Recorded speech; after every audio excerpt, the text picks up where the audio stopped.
Everybody, welcome back to another episode of the Mind of George Show. I am stoked because I am in person, which is my favorite thing because it makes it so much more fun to have no agenda and get to laugh and talk and still have massive breakthroughs. And we have a repeat guest. We have a dear friend, an incredible human. I think I'm just going to call her Poof. And that's now our new inside joke because we've been working for a couple days and poof equals so much magic. And so I'm stoked and honored to be joined by my friend Giulia. Giulia, welcome back to the show. Thank you so much for having me. I am stoked to have you back. Just as a quick refresher, for people who haven't listened to our previous episode, can you just give everybody a quick rundown of kind of like who you do, what magic you bring into the world? Yeah, so I'm a spiritual business coach. And what I do is I help women connect with their mind, spirit, and impact to really create magical businesses and really turn their story into a business the same way I did. So my story began when I was $25,000 in debt and I really just saw no out. I was anxiously Google searching how to make money online and I just found what I knew best, and that was reselling my clothes on Poshmark because my grandpa was a collector. So he used to have me put all his things on Craigslist since I was super, super young. So I got really obsessed with reselling things. And I was like, okay, well, I know how to do this. I have a ton of clothes that I don't wear. What about if I just start reselling them? And this was in the middle of the pandemic. And then I actually was asking people for donations because thrift stores were closed. So I was like, well, if I ran out of my own clothes, I'm going to sell other people's clothes. And within 6 months, I paid it off. And that was my first inflection point of, if I could do that, what else could I do? And that was the catalyst for everything else, growing my online presence, my coaching business, speaking, like helping women around the world. And now it's just continuing to evolve that mission and vision. I love it. I love it. Yeah. And I'm glad that you said that because you said something to me yesterday when we were working that kind of really resonated with me because you were even talking about your story as you were overarching it for me again to refresh my memory. And you were talking about how you were $25,000 in debt. You didn't want to be in it anymore, but you said something in passing that was so powerful. And I don't know if you did notice it or you didn't, but you said at some point a summary of, I realized I had to change my identity to get out of debt, not change my behaviors or the things that I did. Can you talk about that for a minute? Because I think that is such a powerful concept and a good frame of like what you help women do. Yeah. So a lot of where we're operating from is where we are right now. And I had this shift when I discovered the book, The Secret, that if you keep speaking as if you're living in the present, you're going to keep getting the same results that you're speaking about. So what I started to do was I started speaking as if I was already the person that I wanted to be. And I was really strict with myself about like no negatives. So I was never saying things like I'm in debt. I was saying things, I'm so happy and grateful I'm debt free. Or, you know, when friends would ask me to go out to dinner and I was like, it's not that I can't afford it. Maybe logically I couldn't, but instead I would say things like, you know what, that's actually not a priority for me right now. And working or spending the extra time I have while I'm working my 9 to 5 is better well spent selling my clothes on Poshmark. So it's just about the shift in the frame because it was like, how would the debt-free version of me act? What would I look back on myself and be like, I'm so glad I did that. Yeah. And I was asking that as a lead and you kind of took it perfectly. Because I think in hearing that, right, I understand your avatar and your business really well because we share a lot of the same people. We approach them in different lenses, but get a lot of the same people. And, you know, for me as a man in this space, in my masculine, but choosing, quite frankly, to be very vulnerable and very authentic and intimate in how I do it and really try to master this, like, I've watched gurus for years, these people that are now my friends, and they've always described these things as woo-woo, right? They're like, oh, it's like magic. It's like woo-woo. It's like manifestation. It's like these things. And for years, I would get frustrated because I was like, but how? But how? And they would like try to tell me how, but because I didn't understand, I would be like, that doesn't make sense. Tell me how. Tell me what to do. And the reason I'm asking this is because now as I sit here, many, many years in the future, who I would claim to be like as woo as possible, I realize that woo is actually the results of the behaviors that you just spoke about. And I say this because I know there's like a lot of women and a lot of men and a lot of people that feel that things need to be different, and they have clarity on this like vision, and like they're like, this is what I want it to look like. But I feel like everybody gets so stuck in like it's so magic and it's not tangible that they miss the simplicity of what you just said. And I kind of wanted to talk about it for a minute to get your perspective and your thoughts, because this is also something where you were in this position and then you felt like this can be different. Like this can be better, right? And I know that process was more than simply, I can sell my clothes on Poshmark, right? And so like, how did you start to walk that, like, okay, I feel this call, my intuition saying I can do this. This kind of feels magical, but I'm not a magician. Like, what was that like for you? Yeah. So I didn't really have the words or the logic, which I think is why it worked so effectively. Got it. Because it was more like, well, if all these testimonials in the book are saying these people cured cancer, changed their life, depression, like these really, really like deep things, I was like, one, if they can do it, I can do it. Like this is proof of what's possible. And two, it's already bad. There's no way it could get worse than this. Like I thought I was at my lowest moment, and I was like, what do I have to lose here?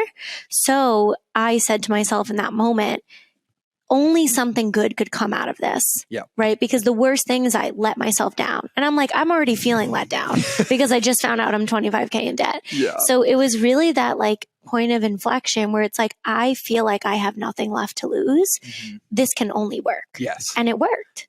And we also talked about, one of the reasons you were successful in the beginning was really because of focus and only being able to do the thing that really would help you identify your story. And I want to talk about that in a minute, but to close your loop, I wanted to explain like my definition of magic to people, because I'm obsessed with like how things work. And I feel like it feels a little bit like I cracked the code a little bit. And now with evidence, like what I failed to recognize in looking at my friends when they were telling me, this is how you make magic, they were basically giving me the behaviors and habits that would allow me to only see the world in the way that those results would become possible.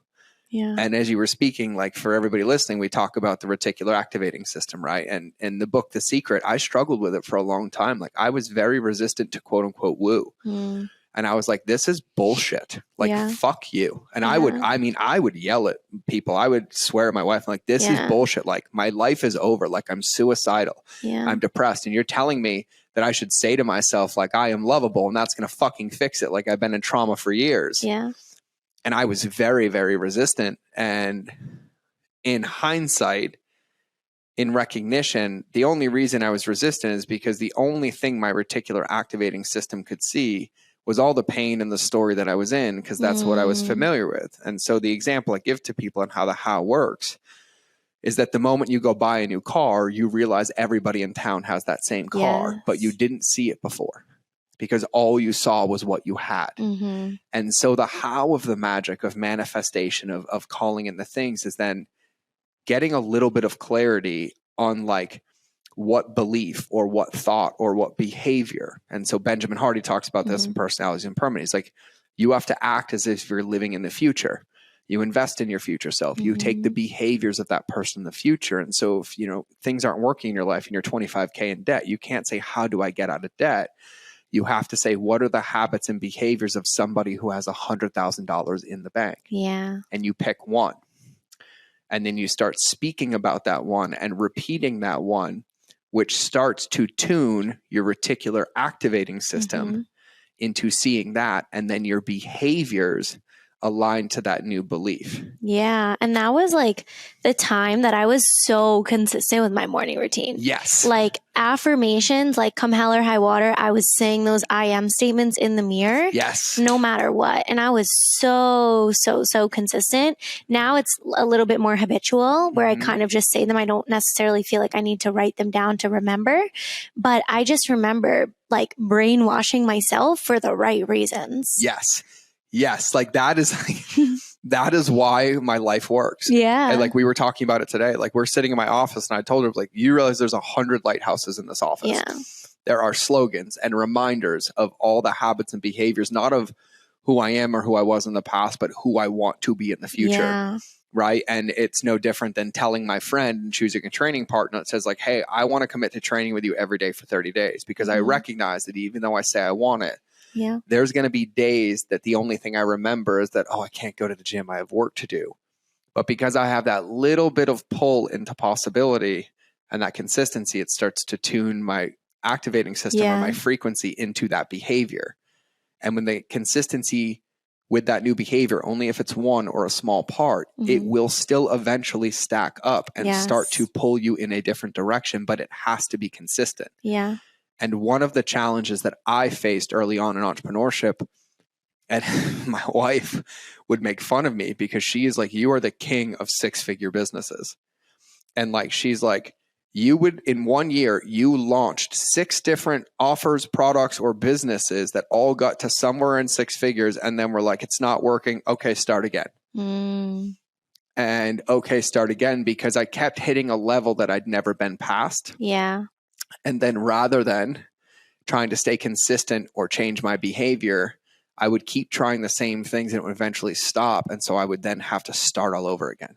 Yeah, that's me. That's how it manifested in my business. That's like when I was saying that I was super stagnant. Yes. Was that it's like tear it to the ground because you only know how to build it when it's burning down. Yes. And now it's like that new level of mastering the game of self, which is what we talked about, is like where you're comfortable and growing from a positive place rather than growing because you're in the muck, like you're in the thick of it. 1,000%. And so, yeah, I wanted to like call that out because like for me, what's so crazy now is that as I look back, I feel like I have the gift of hindsight now and being an entrepreneur for as long as I have, primarily because of all the failures I've had. Yeah. Gave me a lot of fast perspective. But in that hindsight, like I say this to everybody listening, but I'm so bullish on this. I really believe that like if all I focused on for the last 10 years was going to the gym every day, working on my mind every day, doing my breath work every day, and only ensuring that I do 3 needle movers in my business every day, and I protected that and only that and did no more, I would probably be in double the revenue I am right now. Wow. But I see that now. And so that's why I'm so consistent on like my containers and my behaviors, because it really, really is like a momentous culmination of consistency. Yeah. And then once it starts titrating, the compounding interest is insane. Yeah. But the moment you stop, it resets. Yeah. And that's the part that I failed to recognize as an entrepreneur, is that when I got hit with the moments of like, oh, fuck, I have to burn it down, rather than pausing and saying, wait, is there another way? Or what is this here? All my behaviors reacted and like burned everything down. Yeah. And then what really happened is that emotional charge, how it burnt down wasn't that I intentionally burned it down, is that when I got so triggered and overwhelmed, I stopped the consistent behavior that would have given me the clarity. Yeah. That's it. And I didn't give myself the space to see it. And if I had said, holy shit, this isn't working anymore, and protected like my behaviors that brought me clarity and reminded me what I was there, and looked at it without taking it personally, and just protected that ritual or that reading or that problem solving that I was using, all of them would have easily scaled within months. And so the funny thing is now it's like, it's very easy for me now. Yeah. Because I failed so many times, but I see it that way. It's crazy. And so like, I recommend so many people like, no, consistency, like what's deeper, like what's the behavior that irregardless of your day, if you do it, is going to make your business better or move it forward. And so that's my explanation for everybody. Love that. So, okay. So the loop that I opened earlier, and this is something that like I highly, highly respect about you. And we've been talking about it for the last couple of days, but like in the beginning, you had this call of like, I want to do something different. Right. And in that, you kind of have to start thinking about like, what am I going to do different? Yeah. And so you landed on like kind of these things, but when you landed on it, one of the reasons you were successful is because you just focused and you're like, all right, this is it. You're like, if it doesn't work, I'll try this. If it doesn't work, I'll try this. When you hit those culmination points of like, okay, it's Poshmark. Okay, maybe I could do a course. Okay, maybe I could do this. how do you go about figuring out like what's next? How do you check it, right? Like, I know you're really big into like, okay, are my thoughts aligned, right? Is my soul aligned? Like, how do you start to find pieces for you to be like, this feels right, I want to pursue this? Yeah. So I think I look at it as like figuring out a problem. So it's like, what is the first step? So it's like, okay, I want to build a new course. Okay, what's the problem that people are having that I'm going to solve? Then, okay, how would I deliver that solution? Okay, what is the fastest way to do that? What's the easiest way to do it? Right? I'll do my own research. And then honestly, I think one of my biggest strengths is like, I'll dead an idea if I don't think it's good. Like, I'm not going to keep going with something if it's not a 110% yes. And before we go any further, let me stop you there. Yeah. How do you determine, like, what's your barometer for like, it's 100% yes? 100% yes is if it feels scary to my mind, but exciting to my soul. Scary to your mind, exciting to your soul. Because it's like, I know that this is going to stretch me and I know that I need to do this and I won't give up until I get there. And even if it keeps me stuck for some time, I'll just keep figuring out different solutions because it's like, I have that North Star where it's like, this is where I'm going. This is what I want. And nothing's going to come in the way of that. And it's like, yes, there's going to be roadblocks, but I'm willing to move through those. I'm willing to ask for help. I'm willing to be resourceful. I'm willing to fail on the road to success. And this is when it comes back to like loving the process because it was never about the result, right? Yes. It's about the process. It's about the game. So when I ask myself, or like, if I'm feeling like a lot of resistance, it's that intuition of like, is this resistant because I need help? I need to ask someone, I need to be resourceful.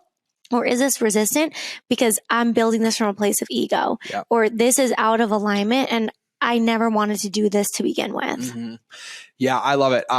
When you were answering, it's funny. I realized that I ask myself one question, and my question is, would I do this if I wasn't getting paid for it? I like that one. And that one is one that it took me a few years to find. But if I can answer that yes, it works every single time. Every single time.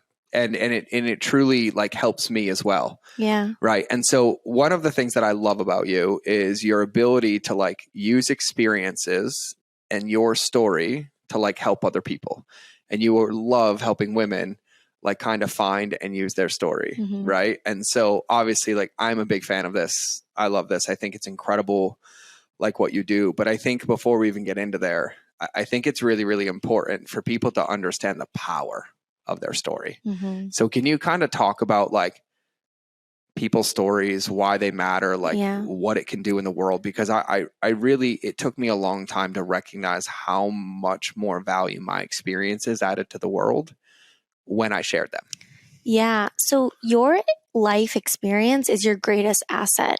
I think a lot of people will first try to go to like, what skills do I have? What did I learn in school? Go to like the logical part. What about everything that you are? What about the way that you make people feel? Even last night, I'm reading through my course students, like my school group, and one of my clients is like, well, I'm afraid if I tell my story, I'm going to box myself in and niche down too much. And I'm like, whoa, back up. The first thing I read is, if I'm afraid to tell my story. That's the first problem, because your story can change the world. Like, you have this special gift. You have this special power that no one can do it like you, right? There's so much noise already. Right? Everyone has the same course. Everyone has the same this. The only thing that's different is each individual person. And that's your number one selling point: truth, authenticity, power, any label you want to put it. No one can do it like you. So no one can even fight you on it, because you're like, I am me and that is my power. And that's what I want to show women, that especially women like working in their 9 to 5, they're like, I don't know what to teach. I'm like, what is one problem you've overcome in your life that you would help your friend with? What is one thing that your friend says, can I pick your brain about? What is one thing people keep coming to you for advice for? Because what someone's going to go to advice for you, they're not going to come to me, because we have different stories, different expertise, and different power. Yes. I love this. And you just nailed something. I don't think I've ever even mentioned this on the podcast, 380 episodes in. But what's so funny is that what you just referenced was something that helped me figure out my career, because I had spent my life, because of my wounds and my trauma, trying to help other people. Yeah. And I always helped for the right reasons, right? It wasn't to really get a payoff. It was how I felt seen and valued in the world. But because of that, I never got to really see any of them ever offering help my way or what they asked me, because I was so blinded with like, oh, no. Like, I have to do this. Like, this is the only way I'm valuable in the world. And then, I started having awarenesses, started like learning my story, healing my trauma, getting ready to put stare. And then I was like looking at my phone one day, and like on an average day, like 40 people that I respect more than anything in the world that I feel like I learn from every day are texting me questions. And I'm like, all of these are like the same things. And everybody asked me these questions. And I was like, I guess I really probably should talk about this stuff and probably do help people with this stuff. But I feel like, I think it's really easy, and we've talked about this a lot in the last couple of days. I think it's really easy to get lost in the mess and the noise and the cloudiness. And when that's there, it makes it almost impossible to see all the assets that you already have in front of you. Yeah. And the biggest secret's getting started, because I just remember when I'm consuming all this content, it's like, just get started, make your first post. And it's like, I probably did like 150 posts until I got to the point where I was like, call me a mindset and manifestation coach. Yeah. And now that story has changed and evolved. But I think that's what's so beautiful about your personal brand and about your story, is that you can never outgrow it. No. Because you're going to constantly change it. So the moment that you do outgrow it, you change it. And you say, this is what I went through, and this is what I'm now going through. And this is why also too, I'm working with the same clients that I worked with when I first started. Yep. And it's like, okay, when I first started, they reflected that version of me. Yep. But as I've grown, it's given them permission to grow. Yep. And it's like looking at the content that I used to post. Yes, it was just very general and personal development, but I needed to find my voice. Yes. You're not finding your voice through writing in secret all day. You're finding your voice by putting it out there, getting feedback, both positive and negative, seeing what resonates, seeing what you like. You're never going to find that in your own space and time. No, and I swear it's why I do what I do, because I feel like the more I speak, the more I find myself. Yes. The more I share, the more I filter out things. Like, I even, like, when I'm speaking now, I will hear myself say something. I'm like, there's such a better way to say that. Like, that's old. Yeah. You should think on that for a minute. And then it'll hit me. And I'm like, oh, that's so much better. Yeah. And I think, and we've been talking about this a ton, like, I think as entrepreneurs, it's really easy to get stuck in this overwhelm. There's so much information. There's so much out there. But one of the things that I said to Giulia, I was like, in my experience with the thousands of entrepreneurs I've coached, what I've found typically is that if you get to a point where you're asking how, your only next step is to start. Because you had things fall into place leading up to it where you weren't asking how. You asked how, you had an answer. You asked how, you had an answer. But I have found every single time in my own personal experience, when I'm hit with the how wall and I've asked it like 6 or 7 times and I can't get an answer, it's because there is no information for me to find. The only clarity I will have is when I take what I have and put it into the world. Let me send this to 30 people. Let me talk about this on my podcast. Let me give a keynote on this. Let me run this by my team. Yeah. And then the moment I do it, you get the feedback, and instantly you're like, oh, that's exactly how I'm going to start. Yeah. And like when I find myself hiding behind the screen and hiding in the logic, hiding in the strategy, hiding in the information, I'm so overwhelmed, because you're right. That's not the answer. The answer is being. The answer is doing. And then I send, 25 DMs. People who comment to my post be like, hey, thanks for your comment. Just something so simple. And everyone instantaneously answers. I get in my magic. I get in my flow. Someone invites me to their podcast. I get in my flow. And I'm like, oh, maybe I should do more of the things that get me into my flow and less of the things that make me feel like shit. Yes. And I think you even acknowledged this earlier. And I'm grateful that you said this. I think what's important to recognize too is that we grow every day. Yeah. Right. We change every day. We evolve every day. We are different people every day. And that also means that the behaviors and the habits that we have every day, if they become monotonous and routine, they aren't really us being an expression or an aligned or in being. And so like, we also have to have this really integrous relationship with ourselves of like, if we really look at like, we're stuck and overwhelmed. Yeah. And I threw a client in front of you with the identical business, but I had you looking at theirs from the inside out, and they said to you the same thing that you said to them, you would look from 10 feet away and see 50 things for them to do immediately. Like, oh, have you emailed those customers? Did you get to those messages of your team? Did you get to that? Boom. Mm-hmm.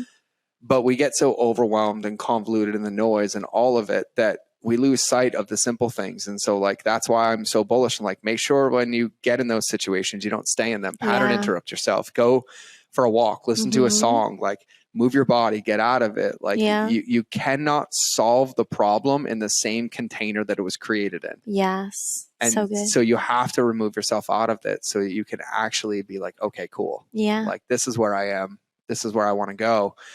And I just feel I'm like annoyed at how much of a broken record I am right now. So just to break the third wall for everybody, I annoy myself most of the time. I'm like, did I just say that again? So sorry, I'm just having one of those moments. You don't have to be sorry. This is how you shift your beliefs. It is. Because you hold so true to the things that you say. Yeah. And every time I hear you say it, just from an outsider looking in, I'm like, wow, he's really living in integrity. Yeah. Like he's really speaking his truth. And it inspires me to be like, what are the core things that I believe in? Mm-hmm. Yeah. And I think, I think for me, it's just the last couple of months, I've had so much compression in integration work of like years of work. 7 years of this to the clarity and this to the clarity and this to clarity. And I've just been chuckling lately at how hard I used to make it. Yeah. Right. Like to think about like where I am now. Right. And you talked about how your story changes. Right. I went from an active duty Marine to teaching myself how to cook on the internet to 2 years later being a New York Times bestselling cookbook author to 3 years later realizing I hate cooking and I gave it away to then disappearing on the internet to accidentally becoming a consultant, to then coming back on the internet swearing I would never be a personal development mindset coach, to launching masterminds and then creating events that basically are plant medicine for entrepreneurs. And now I have a podcast and you could never predict that path. And it's like, now that I see it, I'm like, God, I tried to hold on to things so hard and for so long. But if I just took it a moment to smile, breathe, trust and surrender, I would have been like, oh my God, the conclusion was written. There's a new book. There's a new page. There's a new story. And so I'm just like, I've just had all these reflections that have all come to fruition and made sense. And I can now see on every episode in this podcast where I've talked about the quadrants and my stillness practices and boom, like I've been bullish on them for 4 years. Yeah. And like about a month ago, I got smacked in the face and I saw the results of all of them standing in front of me. Wow. And I was like, holy shit. And I was like, oh man, I'm going to be so annoying. People are going to really, really get sick of this one, but it'll work. And so, it's just, I've been in a lot of reflection lately and it's been really interesting. I love that. And I think this reminds me of manifestation, right? When people come to me, the first thing they ask me is how. I want to manifest $10,000. I want to manifest my soulmate. How? And the truth is that manifestation and results, success, whatever you want to call it, happens through detachment and through embodiment, right? And that embodiment comes from shifting the belief because I follow a 3-step approach of ask, believe, receive. Ask, believe, receive. Right? So you change the thoughts in the ask.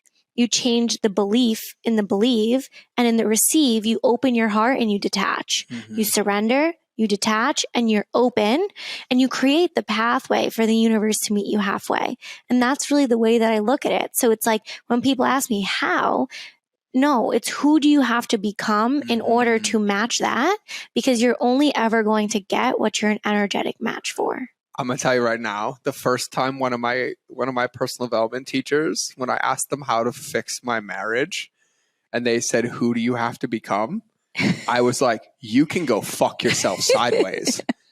I paid you 10 grand to be in this room for 2 days to fix my marriage. Yeah. I paid for how. Yeah. I was so triggered. Yeah.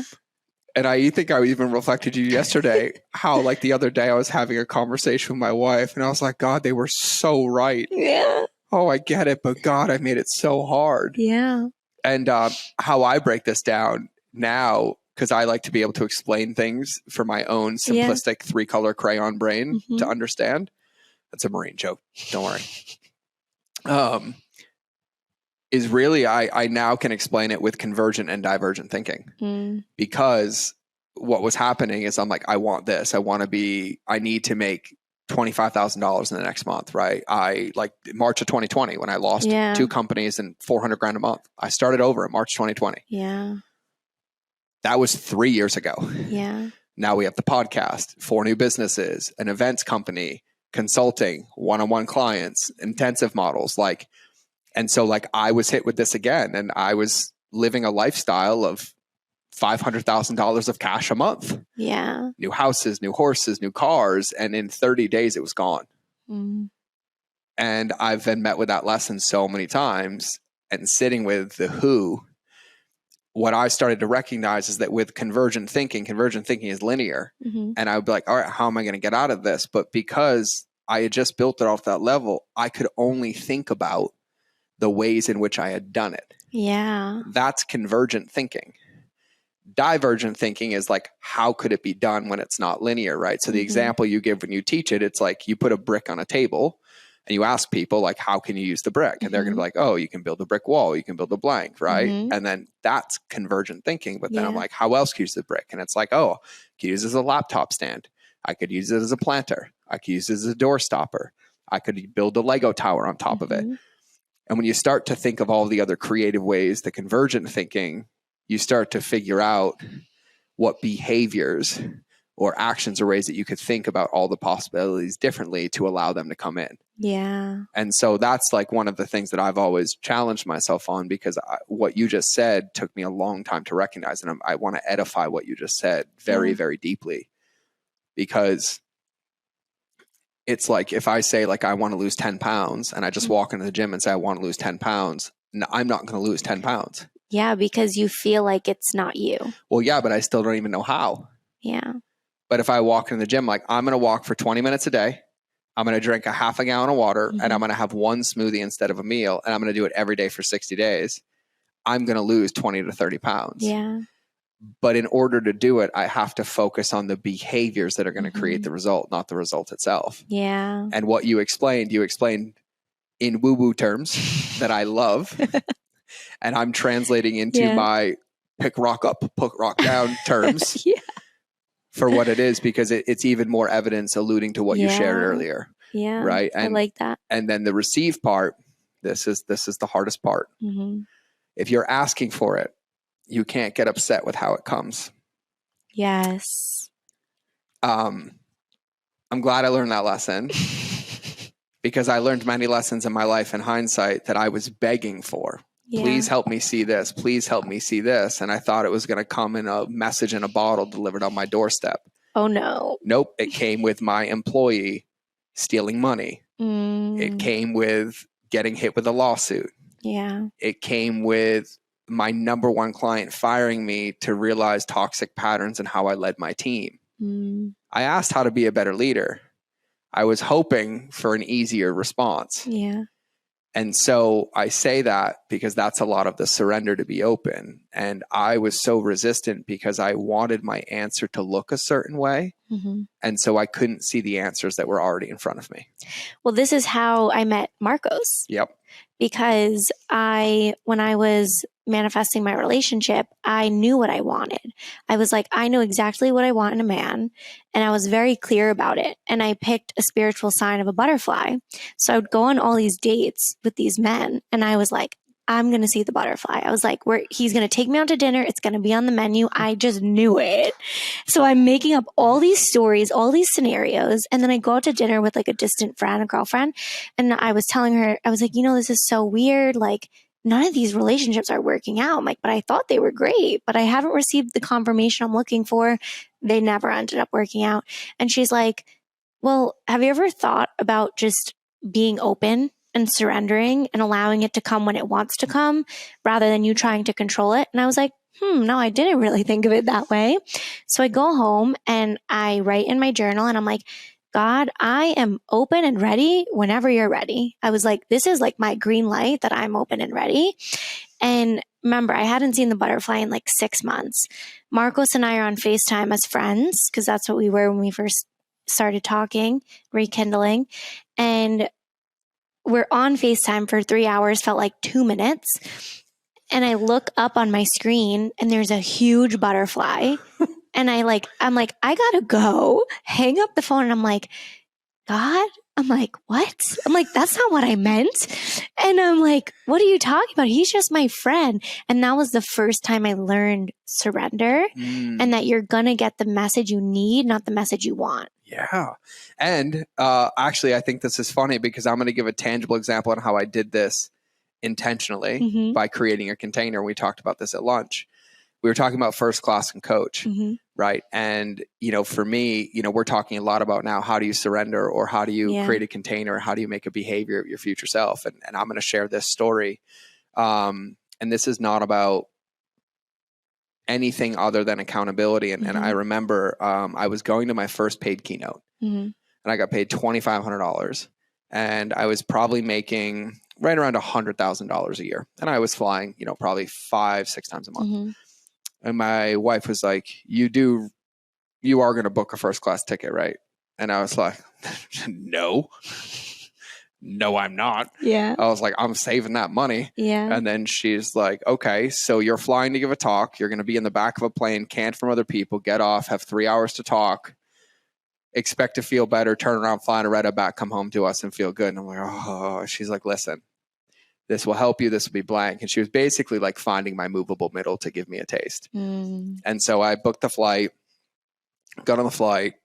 I felt great. Obviously flying first class. I'd flown first class, but never like booked a ticket. I was always upgrade for the military stuff. And I like just kind of felt like on fire. Yeah. And I go give this keynote and it like basically changed my career. Wow. And I'm coming home and I felt better and felt better. She said, listen, she's like, you need to play a different game.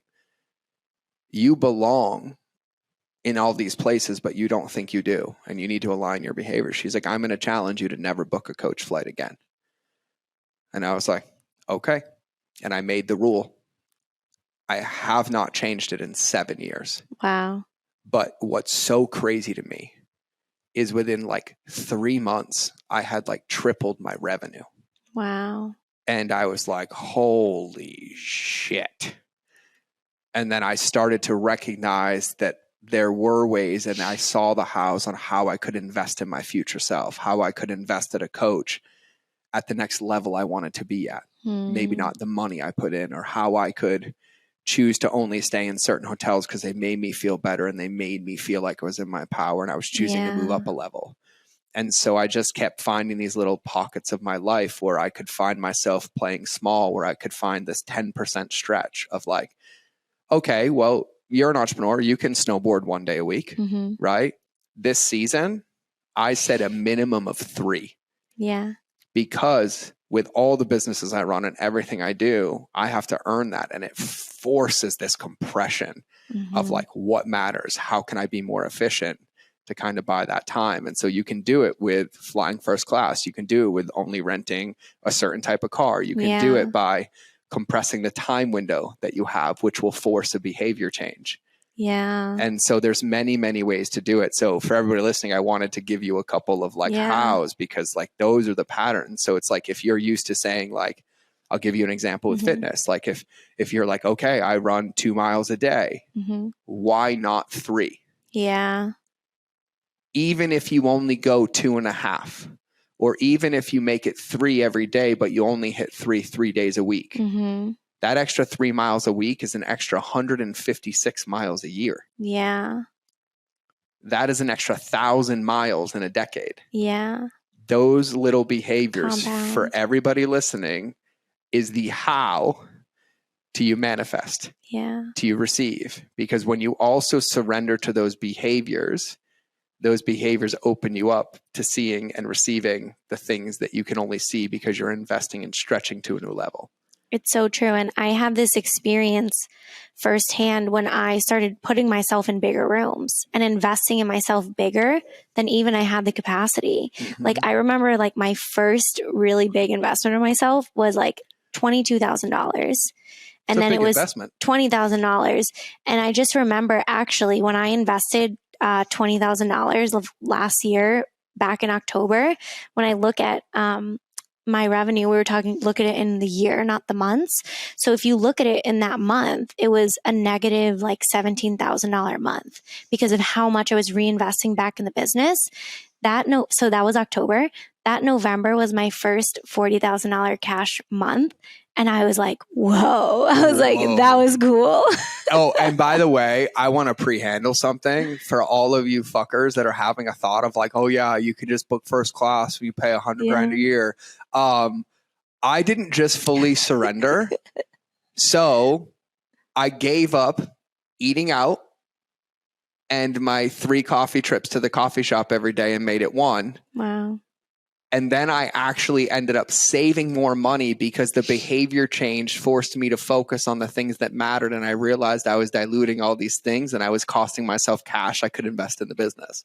By eating out 3 times a day? Yeah, or going to coffee. And so when I did it, I was like, oh my God, I got to save money because I have to afford these first class tickets now. Yeah. Well, that new container forced me to look at my behaviors in my day differently. Yeah. And then when I stopped driving to the restaurant 3 times a day, I had 2 more hours in my day to be in my office. When I started making coffee in my office, that was 20 less minutes each time I got out of the house to go to the coffee shop, which I started to recognize were me distracting myself and finding reasons to leave. And so when I committed to the extra $400 a plane ticket, by the way, because this was like 2016, so it was coach was $380 and first class was $690. Yeah.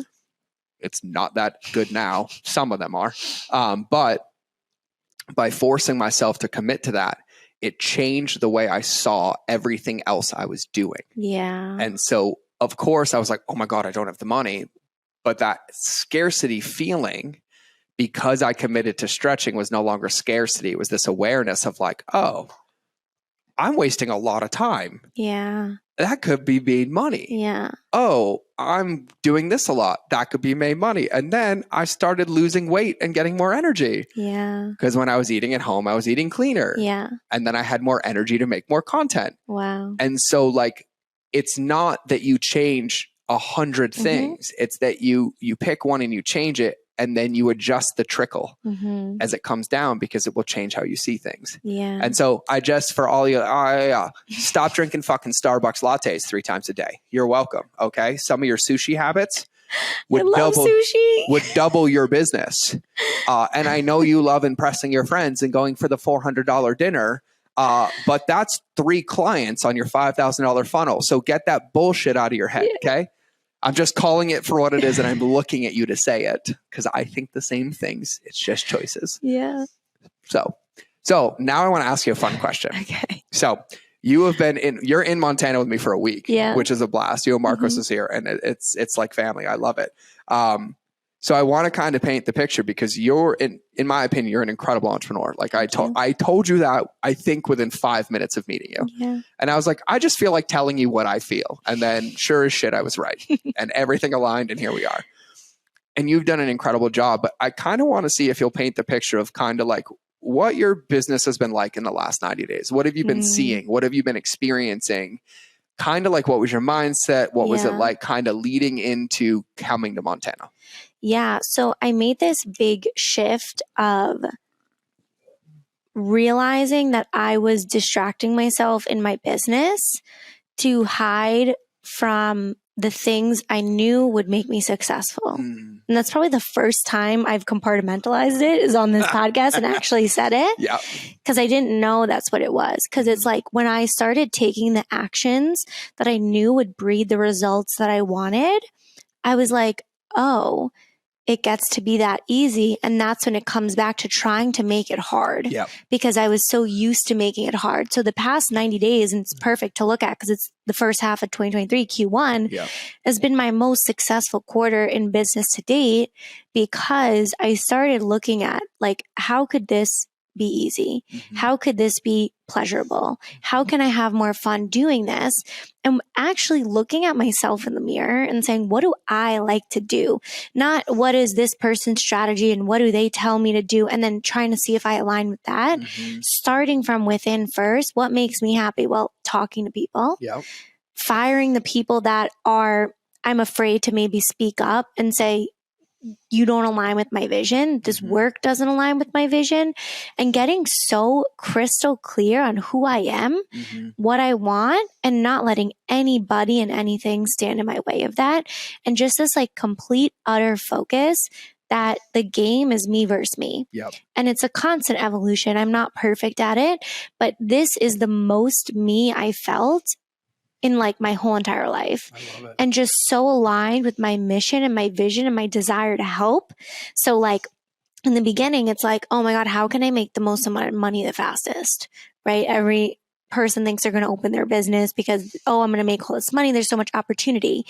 But the shift this year was, how can I help the most people, and the money and the success and the results will be the byproduct of that. I don't even have to worry about that. So it's like shifting to this like truly like abundance mindset, not just in money, in every single aspect, and this deep, deep safety of like, I am safe no matter what. I am safe. I am good. I am protected. And like just every single day working on myself to say like, I am safe. I am safe. And, you know, continuing to grow and continuing to ask for help and work with mentors, put myself in the room, talk to the right people, surround myself with the right people. And it feels like that atomic habit. It's like getting 1% better each day. Yeah, I love it. So then I'm just going to open like Pandora's box. Okay. What are you thinking? What are you feeling? What are you seeing? What are you noticing after 16 hours of being locked in a room with me? I'm noticing a lot of things, but the first things are all the answers are within. Yep. The second one is that the most important relationship you have is the one with yourself. Yep. And integrity is always the answer. Integrity and leaning into your heart, because there's no, you said like one of the first things you said when I walked in here is nobody knows how to run your business better than you. So it's like the only thing that I will be working on for the rest of my life is my relationship to me and my relationship to my own integrity, authenticity, and my truth. Yes. I am so fucking excited for you. Oh yeah. We've cried a few times. Oh no, I put on my story already. All day yesterday, I go, I don't know if maybe you didn't see it yet. I sat in a chair. I haven't been on social. You're in my office. I sat in a chair for 9 hours, looked myself in the mirror and cried all day. This is what I paid for. To get ripped my ego apart. That's what I said I cried my ego away and I got ripped apart in the most like graceful way. I haven't watched stories. In full disclosure, when you're here, I am not on my phone. So when we're done, I'm not on Instagram. I'm home with my son. Yeah. So I'm keeping my containers tight. So I haven't seen that. I love that. I'm sending you a screenshot. I love it. I love it. So what are you now like? Because like I feel like I described it when she walked in. I was like, so listen, I'm gonna put your snow globe in a paint shaker, and it's gonna go through a Category 5 hurricane. Yeah. And so now. It sure did. It sure did. Yep. So now though, like, what are you the most excited about? Yeah. Because like you lit up yesterday. Like I think I looked at you in a moment and I was like, you just released it all. Yeah, you did. And then you like lit up. Yeah. And you came in this morning and you're like, breakthrough. How was your morning? I'm like, I already implemented like 10 things. Yeah. It's also really interesting because yesterday, like I was sweating a lot and I remember like going in the bathroom, like, why am I sweating so much? And I'm like, this is weird. And then I thought about it because I've been, you know, the book You Can Heal Your Life by Louise Hay. So I've been interested a lot in like the physical body and like being more in touch with that. And I was like, oh my God, I'm releasing it. And then you said it and then it was confirmation for me. So I felt that. And now I just feel like I'm like, my secret weapon is stillness. And it's like the only way that I'm going to get better is by getting still. Like there's you even said this, you're like, there's no more information. It's literally just me versus me, mastering the game of self, mastering the game of life, and being really, really strict with who I let into my world. Yes. And like, yes, you know, being respectful, and I still have a big heart and I'm really big and open-hearted, but being so mindful of what I consume because I need to like protect my gift and my power. And you said it best, like in the beginning, I didn't have anything standing in the way of that. I only knew my truth. I only knew my power. And as I grew, as I got better, as the business grew, I started to get all this feedback, all this noise. Mm-hmm. And now it's really about just like every day, how can I stay in my power? Yep. And that's it. Yeah. And I want to explain that to everybody really, really quickly, because I think I haven't talked about this on the podcast because I haven't interviewed anybody or coached them live. Yeah. But what I was explaining to Giulia, and this isn't revenue dependent, but this is every entrepreneur who uses their story or any part of their life to launch a business, whether it's physical products, whether it's digital products, whatever. My reminder to all of you, myself included, is that in the very beginning, we were stacked against every single odd. We've never done it. We're trying to figure it out, right? But because we don't have a frame of success and because we don't have anything that's working, we can't consume or allow in any information that wouldn't actually make it effective. We have to stay hyper focused on what moves the needle. And so we stay rabidly committed to just getting that offer to go or finding that audience or getting that first sale. And we stay like that until we hit a point where we've created a resource or allocation to allow us to either expand or hire somebody or scale. And then we go start looking for all this information to consume. And we're consuming this information, and now it's kind of clouding and creating doubt and all these pieces. And then all the new information starts distracting us and taking our attention from the things that were making the money in the first place. Yeah. And then when that stops happening, instead of coming back to the core function, we get scared and we invest more in the new things.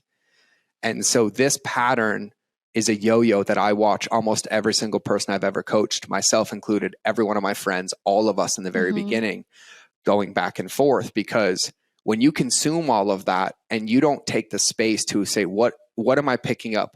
This is mine. How am I going to apply this to my business rather than how am I going to make my business look like their business? Yeah, so true. And so that happens all the time, typically until something breaks and forces the catalyst, or you invest in somebody who helps you see it before it happens. It happens every single time. Yeah.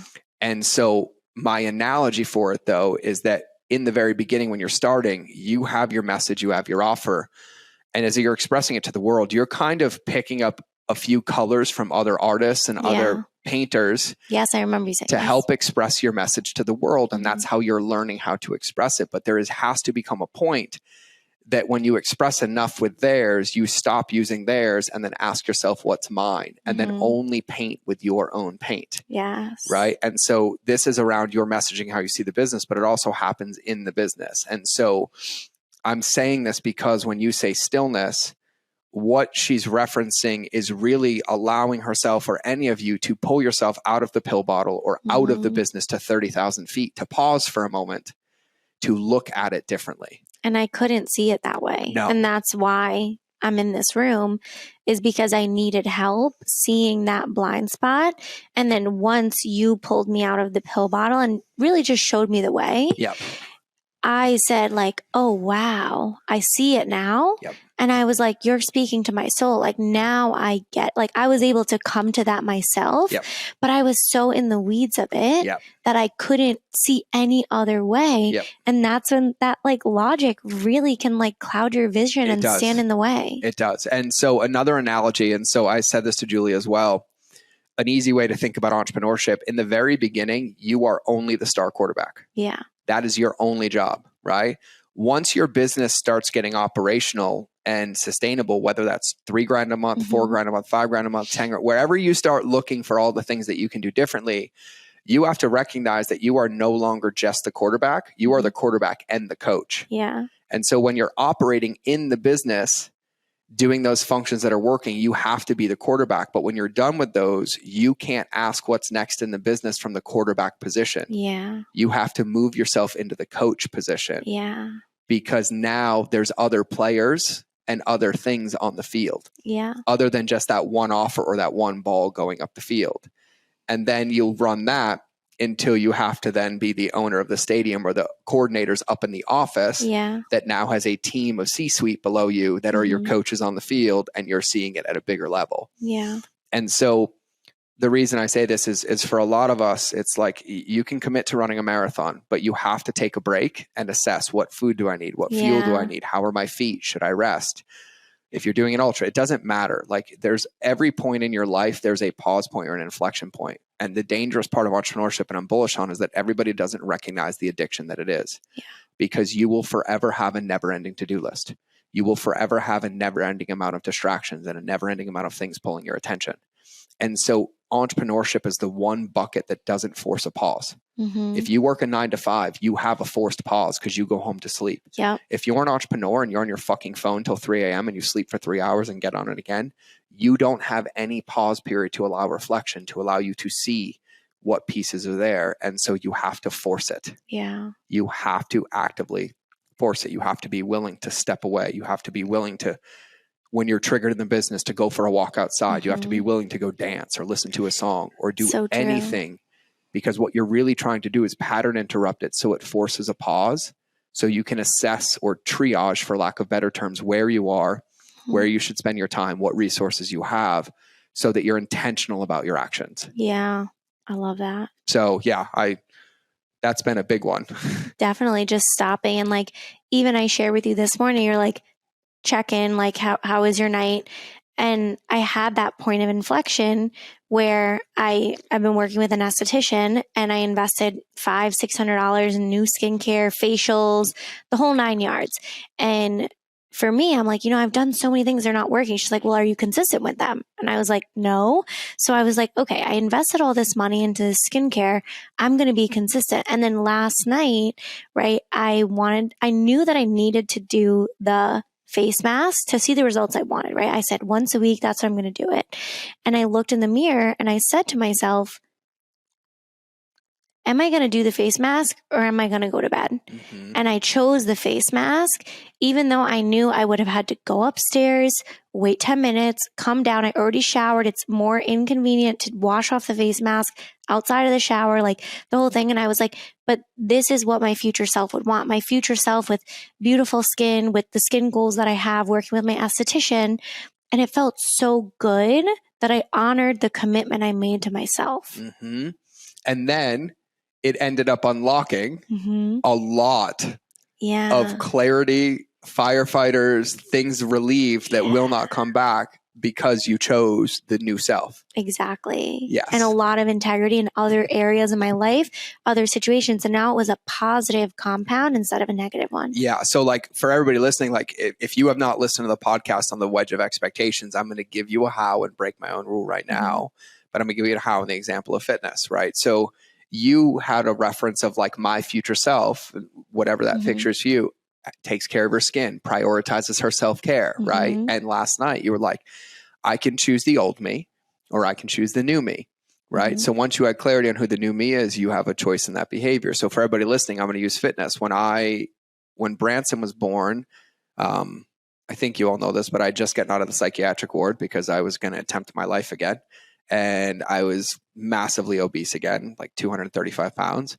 And I knew I had to be different. And I was like, I used to be a competitive athlete. Like I don't have a how problem. Yeah. I have a self-integrity problem, right? Yeah. I have an accountability problem because I keep telling everybody and myself that I want something different, but yet I'm not choosing any behavior to change what's different. Yeah. And so I was like, I got to go to the gym.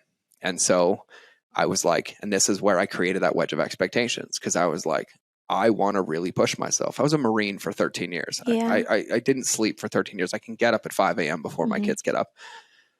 I was like, all right, but I know myself.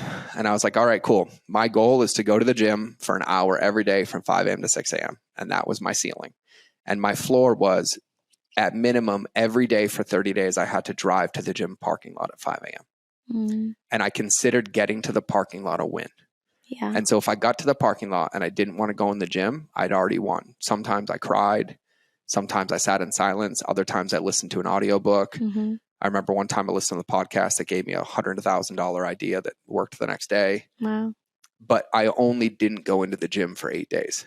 But I went to the gym every day. And because that's how I started, my behaviors in the day trickled through and I had like an hour of productivity after that. Yeah. And then once I became more consistent, the next month I was in the gym every day. Yeah. And then it was just a part of it, but then all the other behaviors. And so I just kept committing to these little chunks. And so when it was the podcast and when and I think everybody listening to this knows this, but I just explained that I lost everything again in 2020. My rule was I have to go hike in silence until I have clarity. I told you guys this at dinner. And so I lost everything. I had like 4 months of runway of operating capital before it was gone. And I was like, okay. And it took 27 days of hiking. And one day I get to a rock and I was like, I need to launch a podcast. And then logically, I was like, you're going to pick the one fucking thing that will make you no goddamn money. Good idea. Yeah. Fast forward, I'm very glad I did it. And I listened. You should probably listen to what I'm saying because it worked. Yeah. And so I was like, cool. And I was like, I'm going to do 3 shows a week. Monday, Wednesday, Friday, because I wanted to push it. And then I hit some periods of depression in the podcast in my life, some hard moments. But because I had the commitment of consistency, I was like, I can't do 3 a week, but I can do 2. And I was like, but I got to get ahead. And so I would try to batch record, but then when I would batch record, I would get tired. Mm. And so then I had to make a floor and a ceiling. And so then every day my ceiling was record at least 1 podcast and my floor was outline 3 ideas. Mm. And so on the days I didn't feel like recording, I'd end up outlining 7 topics. Yeah. And then the next day when I go to record 1, I had 6 that were waiting. And so if I felt good, I just recorded the next one. Yeah. And so the floor and the ceiling is really good. And so I still felt like shit. Yeah. But I was like, I can record a 5-minute podcast. And so I was like, I'll go work out. I always feel better after workout. I'll come back, I'll record the podcast. And then I interviewed a guest and, they're like, I want to hire you again. And I was like, here we go. And then the more consistent I was by just building those micro habits that made it so I won, everything started to compound again. And then it just kept going and going. But that floor and the ceiling for me, it's like when we talk about manifestation, we talk about calling it in. You don't need the full picture. You just need the one behavior that if you do consistently will open it up or get you closer. Yeah. And so I'm pretty bullish on consistency now. I love that. Yeah. I don't think, it was really hard to launch this podcast, by the way, because it was not the easiest way to replace $500,000 a month in revenue. Yeah. And that's when you're so committed to feeling good. Yeah. And that's really what it is. And the tilt was when I asked myself, I was like, I gave it the same check. It felt good. I knew I wanted to do it. And I was like, would I do this if I didn't get paid for it? And I'm like, I totally would. I'm addicted to talking. I know this to be true. I'll be doing this thing for the rest of my life. Fuck it. Do it. Yeah. And then here we are. Yeah. And so it's really kind of cool to look back in hindsight and be like, God. And if when I bought that microphone in 2009, wow. And I spent $1,000 because I said it's 2009 and I think this podcasting thing's going to go, I should launch a podcast. Wow. Now I've learned I should listen to myself. That's a hard lesson. I'm not joking. Oh, I have a few of those, like passing on a $25,000 investment in a company that would have come back at 50 million. Wow. Like, oh. Yeah, it hurts. But it doesn't at the same time because if I was supposed to, I would have seen it. Yeah. It's easy now, but when you recognize it back, I'm like, it wouldn't have worked then because I wouldn't have seen it. I would have found a reason to not spend the money. I would have had some reactive behavior. Who knows? I would have been like, yeah, and then tried to ask for it back. Yeah. It's easy now to see what happens 4 years later. Yeah. But it really does compound when you focus on what matters. It Definitely. really, really does. So what are some of your like absolute required daily practices? That's a good one. Definitely like stillness and like breath. Even though I don't do super intense breath work, I actually really like Wim Hof now because of you. Yeah. But just some sort of like stillness and breath. Like my floor is like when I wake up, 3 deep breaths. And like as long as I can do that, on a good day, it's like a 30-minute meditation, a ceiling. So definitely like some sort of like stillness morning routine. Yep. And gratitude. Yep. Gratitude is huge because it just brings me back. Yep. Like it's a great start, but when you start the day with it, you see that even if the worst thing in the world goes wrong, you still have one thing to be grateful for. Yep. And actually making my bed. So that's something like so subconscious now. I forget to bring it up. But when I read the book, Make Your Bed, I was like, And actually someone had said to me once, I was like in a group of like a lot of friends, maybe in high school. And this guy was like, if you can make your bed, you can do anything. Yep. And I was like, yeah, you're right. Mm-hmm. And then I read the book, Make Your Bed. And literally since that moment, I have made my bed every single day. It is so habitual now that I don't even know. Mm-hmm. And this one reason is why I will continue to make it every single day is because I remember when I was an intern, it was like my first time working a 9-to-5 job experience. And I had the worst day at work. Like my boss was not nice. He ripped me apart. I was like crying in his office. He felt so bad. He just sent me home. He's like, just take the rest of the day off. After he ripped you a new one? After he ripped me a new one. Horrible, horrible experience. And I'm like, all right, I'm going home. I go home and the only thing I remember is my freshly made bed. Mm-hmm. I'm like, today is the worst day of my life, but I am grateful that I made my bed this morning. Yeah. And I just remember how that was like the most nourishing and impactful thing. And I was like, this just made the worst day like so much better. I'm going to tell you right now, like I spent a lot of my life hating the Marine Corps. Yeah. Right. For obvious reasons. Yeah. I look back now and I have borrowed so many elements from boot camp to help entrepreneurs.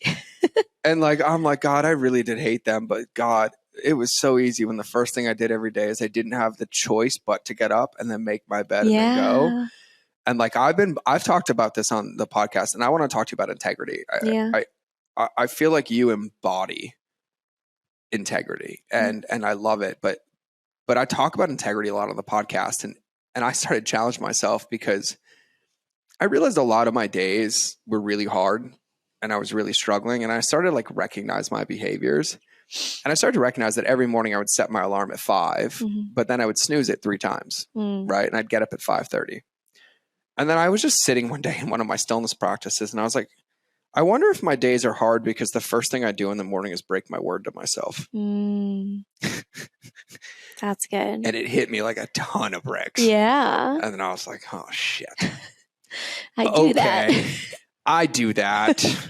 Got it. And then I was like, all right, cool. So before I go to bed, rather than leaving it at 5, like, let me ask myself, like, what time do I really, really want to get up? When I lean into it, like, what time? I'm like, all right, I'm not really going to do all that shit. I'll get up at 5:30. And I was like, cool. And then I get up and because I made the choice of what time to set it. Yeah. And I was clear on what I was going to do in the morning. The moment the alarm went off, I didn't even have the thought to snooze it. Because before I went to bed, I created clarity rather than I don't know what I'm going to do. I don't want to get up. I'm not clear. And then that became a part of my daily practice of now the reason I have a stillness practice for 10 minutes before bed is I get clear on the first 3 things I'm going to do in the morning when I wake up at my house. Because before I left the office, I wrote down the first 3 things I was going to do in the business when I got back to work. And so then that became my thing. And so like in the morning, sometimes I get my son ready. Sometimes the nanny does. Sometimes I work out. Sometimes I don't. And so every night I'm like, all right, what am I doing in the morning? What do I want to do? What would fill my bucket? I'm like, I want to sleep in a little bit, then do this. And I'm like, 5:40, I get up, boom, boom, go. And it's been massively, massively beneficial. And for me, it was just really choosing to make a commitment that I could keep for myself. And earlier you said, you know, one of the big takeaways from being here, and obviously you and I have talked about integrity a lot, is integrity and self-integrity. What does that mean for you? It really means staying committed to my word for me. Yes. Because I think it used to mean for other people. I want to be a good partner. I want to be a good daughter. I want to be a good friend for you, for this other person. And once I realized in this room that integrity is about me. Yes. And integrity is about my relationship to self, my commitments. It's like I look at myself different. It's weird. It is, isn't it? And it's like I really see myself and I see like where I'm out of integrity. And then it gives a permission slip for other people to be out of integrity. But it's like even little things I'm catching myself of like, oh, I said this to you, but I didn't lie, but it didn't feel good. It didn't feel good. And it's like just knowing that. And like even with this podcast, like I feel so in my integrity and so in my truth. And it's just like this new energy that I have where I truly feel like I'm just going to be honest, where it's like, but it's interesting because it's not like I was lying before. Nope, you weren't. I don't really know how to explain that yet, but it's more of like, I just feel so aligned to me and my truth, or like even something little yesterday, Marcus was like, after I was sitting in your chair crying, he was like, how are you feeling? And I was like, good. And then I'm like, why did I say that? I was like, actually, I don't feel good. Yeah. I was like, I feel ripped apart, but I feel really good because this is what I needed. Uh-huh. And like just catching myself, I'm like, oh, that felt so good that I didn't just respond how maybe I would be doing this for you. Like say, good, I don't want to burden him. Yes. Right. So instead it was like, check in, pause, Yep. check in. How do I really feel? I'm like, well, I feel like shit. I was just sitting in a chair crying and sweating and uncomfortable, but I feel so good that I released all of that and now I'm coming out the other side. Yeah. And so what you're trying to describe, it's the reaction without the truth, Mm-hmm. right? So the reason it wasn't a lie, but when somebody would be like, how do you feel? You, rather than asking, you're listening to respond from the trigger. And so you're like, oh, good. Or you give a summary without the story. So you feel like you have it expressed. Yeah. And so then you feel out of integrity. And so then it feels like a lie because you're like, oh, I just agreed to something or I said something, but it doesn't really affect them. It affects you. Yeah. Right. So I'll give you a tangible example and nobody questions me anymore. But I remember I was giving a keynote in Florida. Oh God. And there were like 500 people and it was like a fireside to start. And so we sit up like this at the thing and they sit to me and they're like, so how are you today? I'm like, fucking miserable. And then everybody was just like, what? And I was like, yeah, like I'm happy to be here. Like I just had like a really rough morning and I feel really fucking sad and I'm missing my son. Wow. And he's like, oh. I was like, what, do you want me to say good? Yeah. I was like, that would have been a fucking lie. Yeah. And then he's like, oh, this is going to be a good one. And I was like, I think about the amount of times that like I meet people or like I'll be in coffee shops or there where someone's like, hey, how are you feeling? I'm like, happy or good. And I'm like, oh, no, I'm like, I'm really happy to be here. I've just been feeling a little sad this morning. Yeah. Right. And I started practicing this thing with like everyone everywhere. And then, you know, the same thing, like you walk by somebody in the office and like, hello. And they're like, hey, how are you? And you give them like a glance. You don't even look at them. You're like, good. And I'm like, why answer? That's just a lie. Yeah. Right. And so how I describe it is these pockets where we don't fully express our truth or we kind of toe tap rather than being present, even though we know we want to be present. And so it just creates all these little pockets that make us feel very out of alignment. Yeah. Because we're not actually choosing our behaviors. We're reacting to the world around us. That's so good. Because even another example, another shift that I made last night was, I was thinking about investing in something and I was sitting with it and the person had followed up with me yesterday and I was like, I'm going to answer this later, put it in the parking lot. And when I got home, I was thinking about it and I was like, initially the reactive answer was going to be, oh, I'm away. I'll let you know on Monday. But I knew that I wasn't going to do it because I knew my answer already. It had already come to me. So what I did is I paused and I said, what would my highest version of me say? What would me speaking my truth look like? And it looked like, hi, I'm working on my integrity right now with my coach. So this is me practicing. And right now it's a no. I definitely want to invest in this, just not right now. It's not aligned right now, but thanks so much for following up with me. And it was actually more of speaking on like, I'm working on this. Felt so liberating to just be so honest. And I was like, yeah, why would I say I'm going to follow up with you on Monday when I already have my answer now? Yes. And that is a massively breakthrough collapse choice because one of the things that I've learned now is it wasn't that I didn't have the time. I was literally eliminating any thinking space I had because I kept all these open loops that had already had decisions, but I refused to close them. And so there's all these like open races that have parts of my attention, even though I'm already clear. And so then no matter what you do, the human brain, it's called the Zeigarnik effect. When those things are open, they pull your focus, whether you realize them or not. And what I understand and recognize, and you do now, is like when you honor your truth, it's also liberating for them.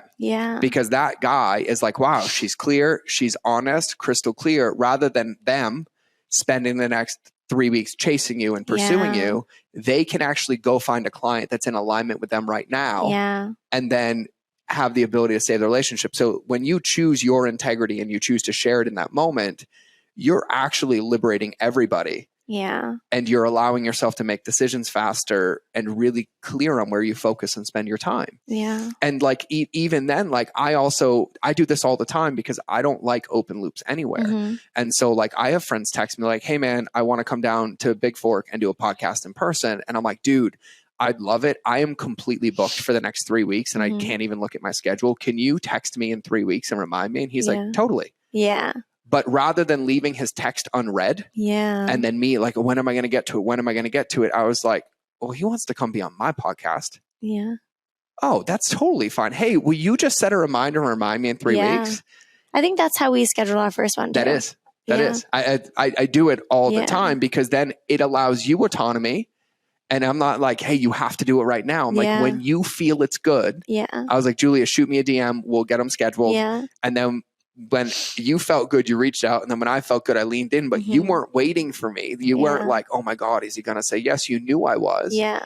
But because we had that, we both got to choose when we were ready. Yeah. And so practicing it everywhere with your team, with yourself, like even with me when I leave the office. The reason the last thing I do is sit down and I was like, what are the open loops in my brain that I don't want to bring home? Yeah. But I don't want to forget in the morning. Right. And so I'm like, oh, I got this, I got this, I got this. And then when I leave my office, I leave that here. Yeah. And then I just get to go home. And so those little pockets for everybody listening, it's just finding ways that you can buy your time back when you really give yourself the space to check in and say, do I already know this answer? Yeah. Right. Like, do you really need to say I'll review it next week when you're saying that because you're not going to open it? Yeah. Right. Or like, are you really being, hey, I'm going to think about it when it's a no and you're just afraid to be honest because you don't know how to stand in your truth and handle the objection? Yeah. Just for the record, no is a complete answer. And anybody who doesn't accept it is a narcissistic gaslighter and you should block them. And you can quote me on that. And I will make some book recommendations that you can send to them with the pages so they can self-assess in their mirror. Okay? I'm going to need those. Yeah. I think there's a book about that. Like, no is a complete answer or something along those lines. It was a massive concept in one of the leadership trainings I did. We talked about that today too. That was a very powerful lesson for me as an entrepreneur. Yeah. Like, no. And they're like, huh? I'm like, no. And then all my friends, everybody I have a good relationship, they're like, dope. Everyone I don't, they're like, why? Yeah. But I don't understand. My truth is not mine to explain to you. Yeah. And so it's really like this like empowering thing, that self-integrity, that really knowing in. And so, you know, what I was telling you, and I think what you've come to recognize, and you guys might hear about this one day. But if you haven't, I actually have written a Bible about relationship speed algorithms. And that's what I live from every day. Like I wake up and I'm like, what's my movement? What's my Bible? What's my boom? Only reason is because if I don't align myself in my truth every day, and then when I lose it, come back and find it, I'm going to end up making decisions and reactions and open loops based on everybody else. And it's just going to be hard. Yeah. And so that truth piece and speaking it, I recommend everybody understand that we're speaking about this in entrepreneurship. And that's a massive breakthrough. You had one with your mom, you had one with your team, like fast compression, right? Yeah. And so you can practice it everywhere though. Yeah. Like it's completely okay if someone's like, hey, how's your morning? Be like, you know what? I'm doing okay, but I don't feel like speaking today. Can I say hi to you tomorrow? And they're like, yeah, totally. Right? Like every moment that you can practice your truth, or like, hey, honey, can you do this? You're like, you know what, hon, I want to. Can you give me a moment to think about it? Yeah. Right? Like that level of integrity is actually what buys you that space and that freedom that creates like instant clarity. You just have to honor it. Yeah. It's always okay to speak your truth. Yeah. It's always okay to be like, wait, I need a minute. Or, hey, can I ask a question? Or, hey, can you explain that? Or, hey, can I have a second to process? Yeah. That's always okay. So good. We just have to remember to trust it, right? Like it's your car. Yeah. You're driving, your brake pedal, your gas pedal, and nobody can touch it. And so if you give yourself that space and practice it everywhere, anywhere. Yeah. Right? Like I do this to my friends. Yeah. And I'm like, hey, I'll send it later. And then I'll text them 10 minutes later. I'm like, bro, I have no idea why I said that. I have no intention on sending you anything. I was like, no. And they're like, yeah, you're funny. Right. but it's really, really fun because the more you practice it, the better you get and the better you feel. Yeah. Right? Like, how did it feel when you're like, oh, so good. I already know the answer? Yeah, so good, because it's like, I'm not wasting your time. You're not wasting my time. And it just feels, it's like this new level of honesty. Yes.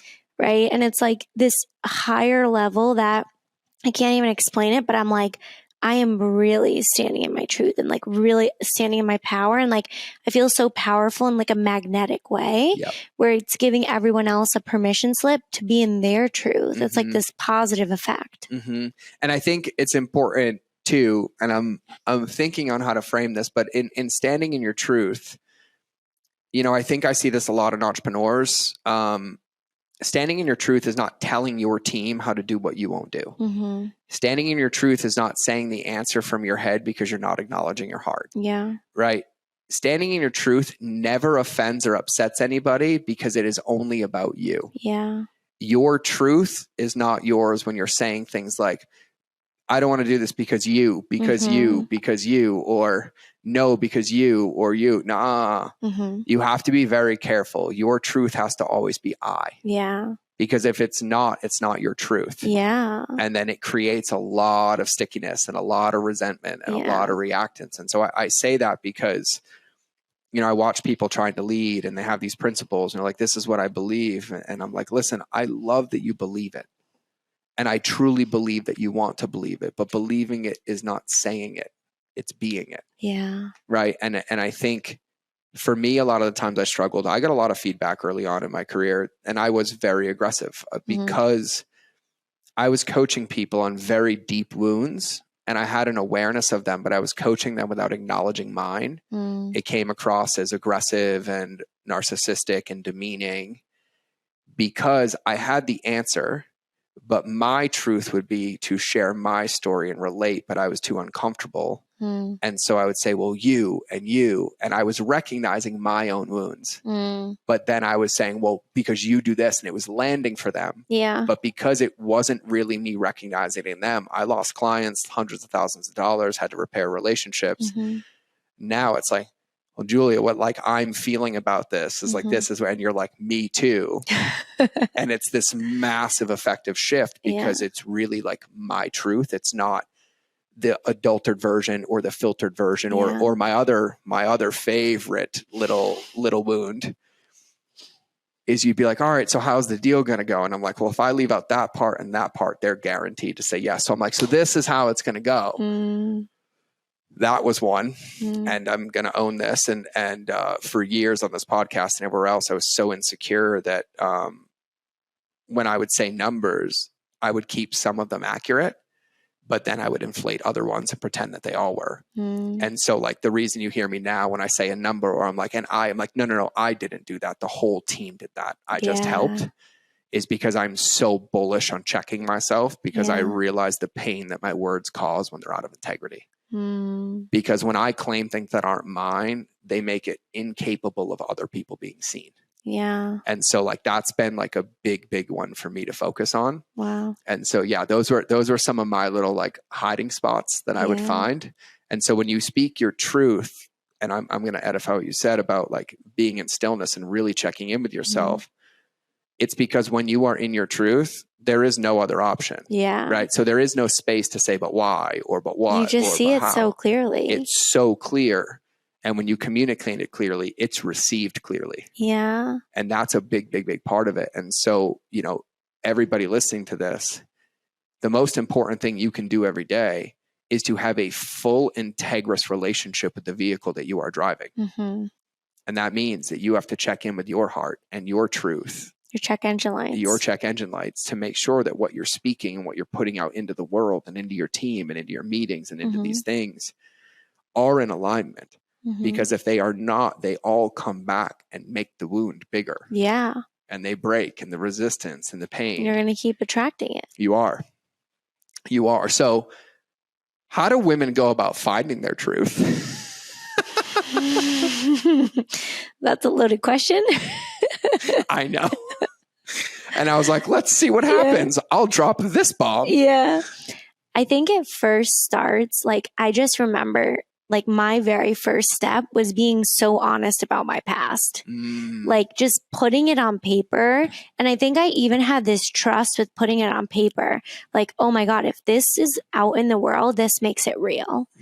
And I thought for so long, oh, if I make it real, it's going to make it worse. What you didn't recognize. When you make it real, you release it. You release it. And it makes it better because it's lighter and you're not storing it on the inside. You're not shameful of it. Right? So it's like the biggest thing for me, I remember, was like the first time I'd learned about writing about your childhood, bringing up and acknowledging your past. I had been in talk therapy for so long, and it was never to a point where I actually felt like I spoke that truth or I released that shame. And I remember I was reading this book, Calling in the One. Do you know it? So Catherine's a friend of mine. No way. She's also a client. No way. Catherine Woodward Thomas. Yeah. So by the way, I use that book to coach entrepreneurs on how to manifest the business that they want. Now it makes sense why I resonated so much. It's so funny because the last time I was at my mom's house, I dug it up and I was like, I'm going to bring this back. I feel like I can use this because it's so much about relationships.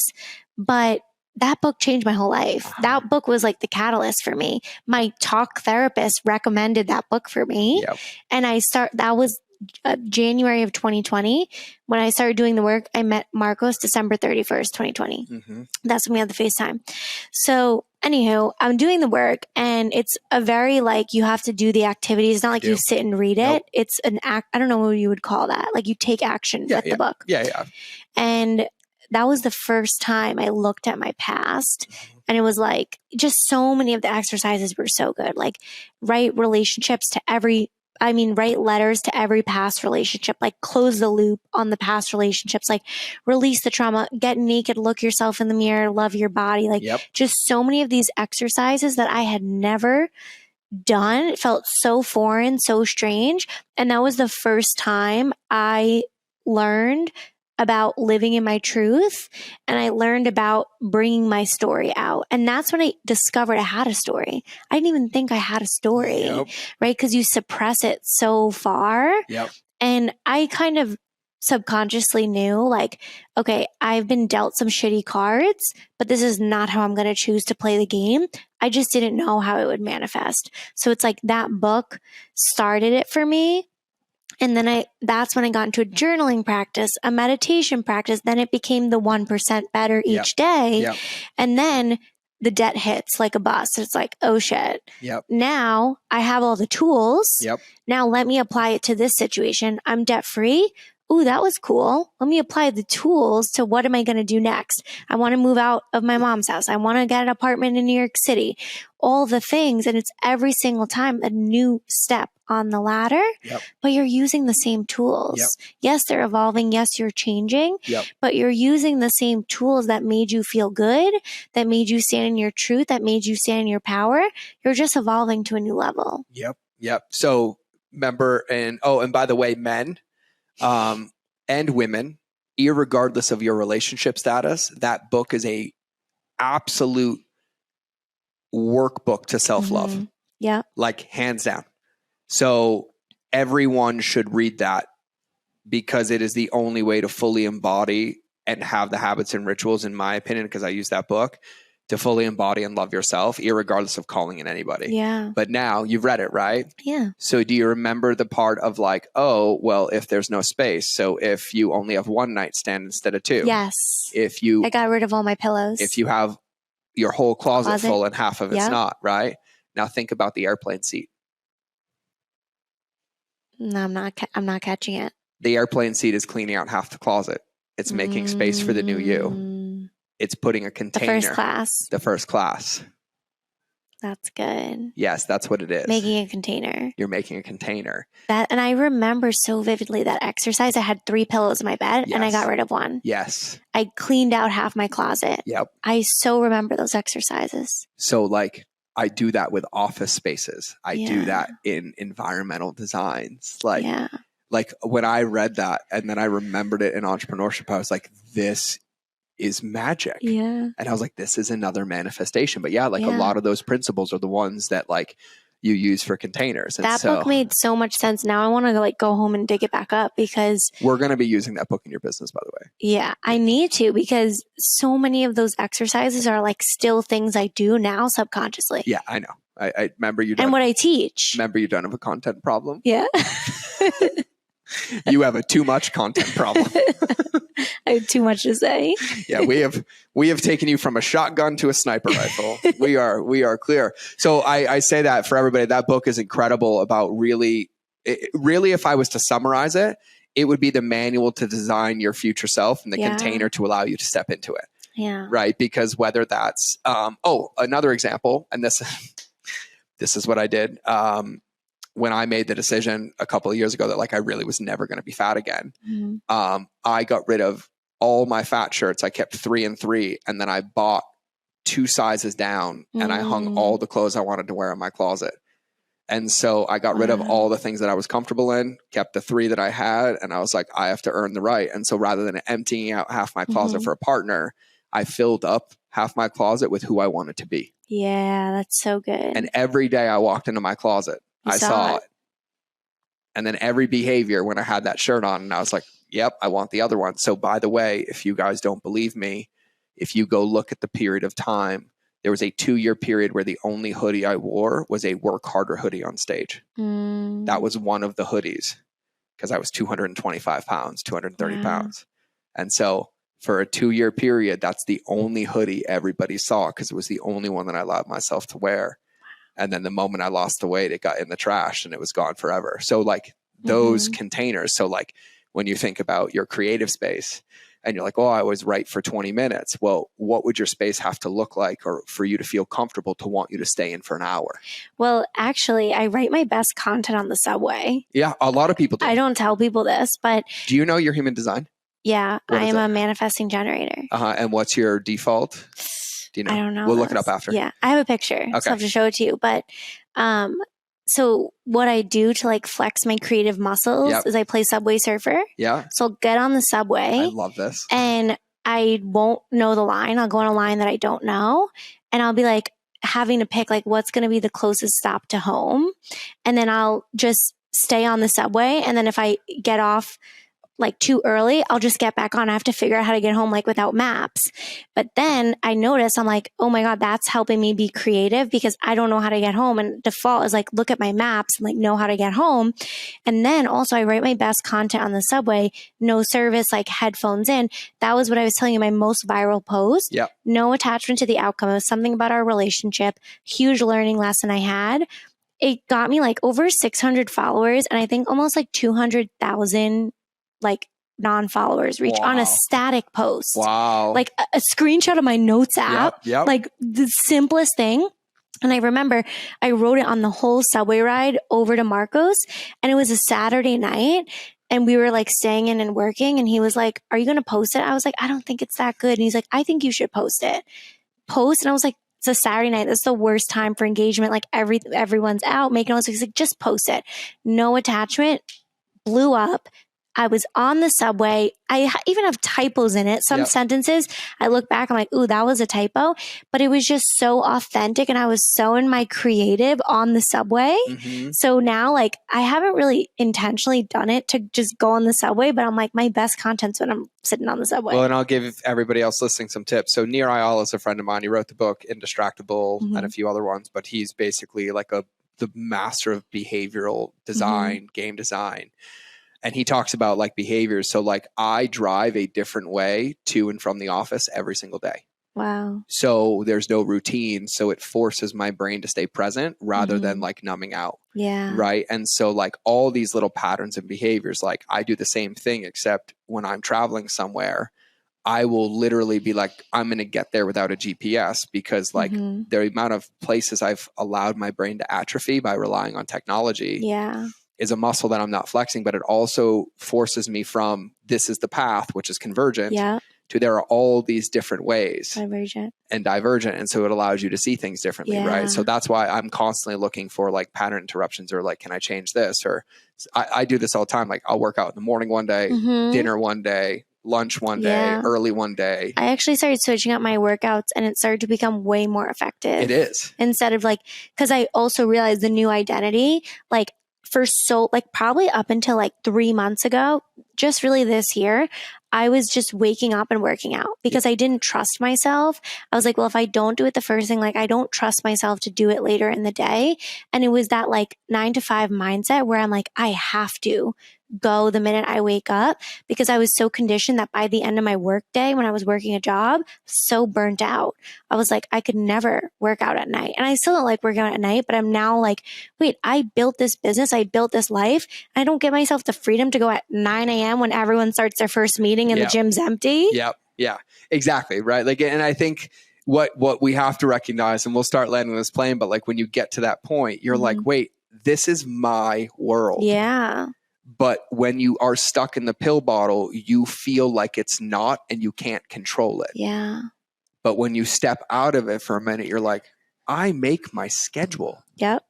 I schedule my calls. Like with your morning waking up at 5. With my 5, or the reason that my workday doesn't start till 10 a.m. and it ends at 2. Yeah. Right. And then that changes seasonally. And this makes me think that it's like I would feel guilty to feel pleasure because I thought it had to be hard. Yes.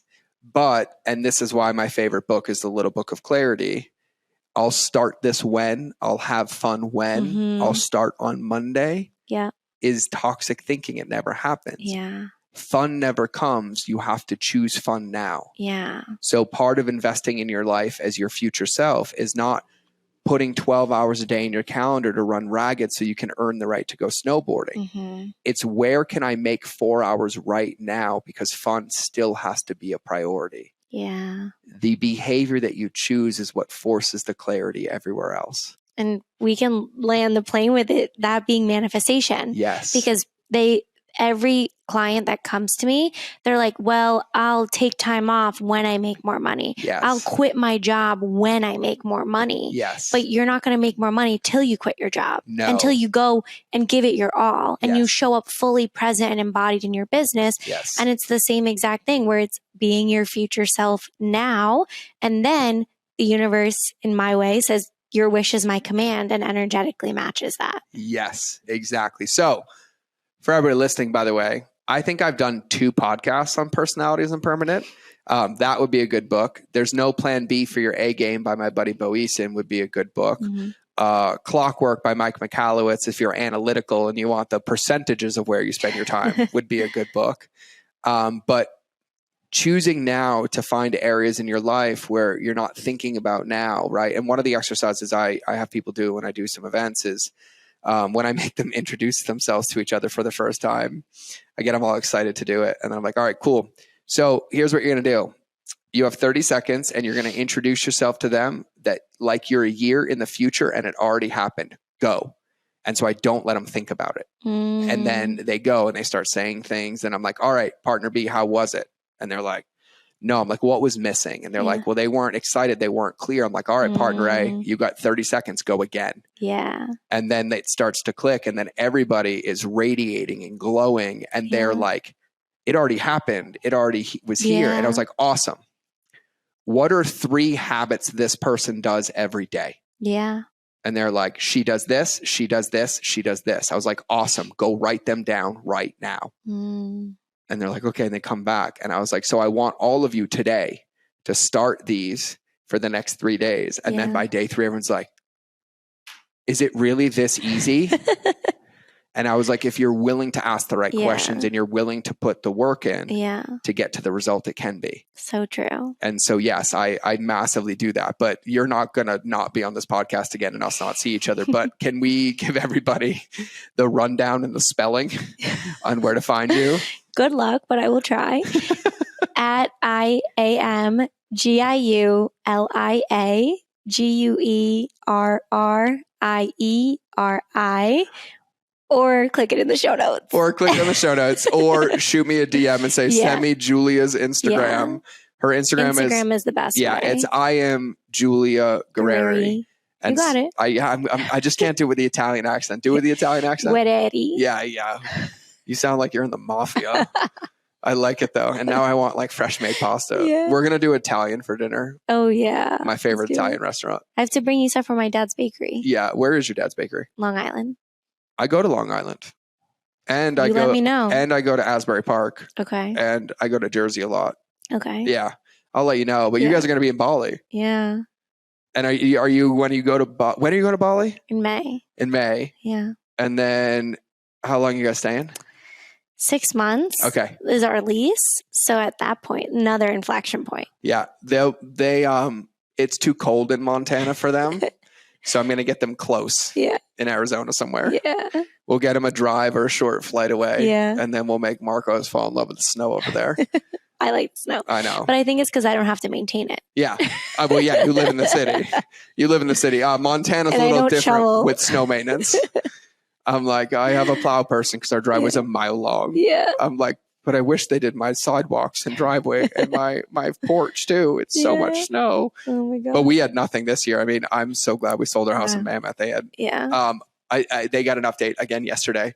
They officially extended the season till August. Wow. So they're actually going to have I think you said that. Snow on the mountain the whole time. But they've accumulated in town where our house was. Our house has accumulated with the one that we sold 62 feet. Wow.